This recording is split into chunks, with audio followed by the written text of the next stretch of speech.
حضرت عیسیٰ علیہ السلام کے زمانے میں ایک دھوبی تھا، لوگوں کے کپڑے آپس میں تبدیل کر دیتا تھا۔ تو لوگوں نے حضرت عیسیٰ علیہ السلام کو اس کے بارے میں بتایا کہ حضور یہ بندہ بڑا گڑبڑ بندہ ہے، سب کے کپڑے ملا دیتا ہے، تو آپ جو ہے اس بندے کے لیے کچھ کیجئے۔ آپ نے اللہ کی بارگاہ میں اس کی ہلاکت کی دعا کر دی۔ دھوبی اپنے معمول سے گھر سے نکلا، اس کے پاس 3 روٹیاں تھیں۔ ایک سائل آیا تو اس نے ایک روٹی اسے دے دی۔ سائل نے دعا دی، اللہ تعالیٰ تجھ سے آفات سماویہ یعنی آسمانی آفتیں دی، اللہ تعالیٰ تجھ سے آفات سماویہ یعنی آسمانی آفتیں سے تجھے بچا لے۔ دھوبی نے اس دعا سے بڑا متاثر ہوا، ایک اور روٹی دے دی۔ اس پر اس سائل نے دعا کی کہ اللہ تعالیٰ تجھے جملہ آفتوں سے محفوظ رکھے۔ اس نے تیسری روٹی بھی دے دی۔ اس سائل نے دعا کی اللہ تعالیٰ تجھے توبہ کی بھی توفیق عطا فرمائے۔ اب ایک بڑا سانپ جو ہے اس کی گٹھڑی میں داخل ہو چکا تھا، کیونکہ اب اس کی ہلاکت کی دعا ہو گئی تھی۔ اس سانپ کی گویا قدرتی یہ ڈیوٹی لگائی گئی تھی کہ اس دھوبی کو کاٹنا ہے۔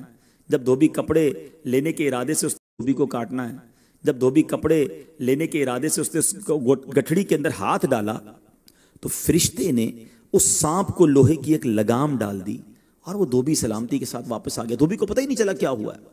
لوگوں نے حضرت عیسیٰ علیہ السلام سے عرض کی کہ اے روح اللہ، دھوبی تو صحیح سلامت واپس آ گیا، آپ نے تو اس کی ہلاکت کی دعا کی تھی، آپ تو اللہ کے نبی ہیں۔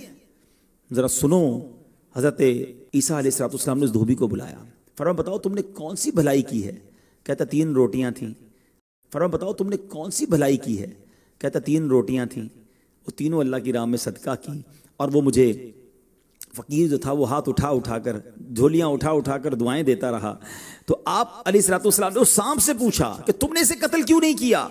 تو سانپ نے عرض کی اے اللہ کے نبی، اللہ عز و جل نے آپ کی دعا قبول فرما لی تھی اور مجھے اس کو ہلاک کرنے کے لیے بھیجا تھا۔ جب اس دھوبی نے سائل کو صدقہ دیا تو ایک فرشتے نے آ کر مجھے لوہے کی لگام ڈال دی۔ لوگوں نے یہ بات سنی تو ایک فرشتے نے آ کر مجھے لوہے کی لگام ڈال دی۔ لوگوں نے یہ بات سنی، دھوبی نے یہ بات سنی، اسے بڑا تعجب ہوا کہ اتنا گناہگار میں، لوگوں کو اتنی تکلیف پہنچانے والا، صرف ایک نیکی کی اور مجھے آفت سے بچا لیا گیا۔ اس دھوبی نے توبہ کر لی کیونکہ اس سائل نے توبہ کی بھی دعا کی تھی۔ تو پتہ یہ چلا آفتوں سے بچنا چاہتے ہیں، مصیبتوں سے بچنا چاہتے ہیں، اپنے نام کا بھی، بچوں کے نام کا بھی، فیملی کے ہر فرد کے نام پر صدقہ نکالتے رہیں کہ یا اللہ صدقے کی برکت سے ان بلاؤں، ان وباؤں۔ آج ایک مشورہ دینا چاہتا ہوں، جتنے دنیا بھر کے ناظرین ہیں اب گھر کے افراد گن لیں، جتنے بھی گھر کے افراد ہیں، آخرت کے لیے بھی، قبر روشن کرنے کے لیے بھی، خاص طور پر جو یہ پیریڈ چل رہا ہے اس کے لیے بالخصوص میں کہنا چاہوں گا کہ اگلے 1-2 مہینے جس کو اللہ نے جتنی توفیق دی ہے، مثال کے طور پہ آپ کے گھر میں 7 افراد ہیں، بچے بھی کاؤنٹ کر لیں، روزانہ صبح 7 بندوں کے لیے آپ صدقہ دے دیں۔ اب آپ 10 روپے دیں، 5 روپے دیں، اللہ نے دیا 100 روپے دیں، جس کو جیسا اللہ نے نوازا، ایک بندے کا 1000 روپے نکال دیں، روز صبح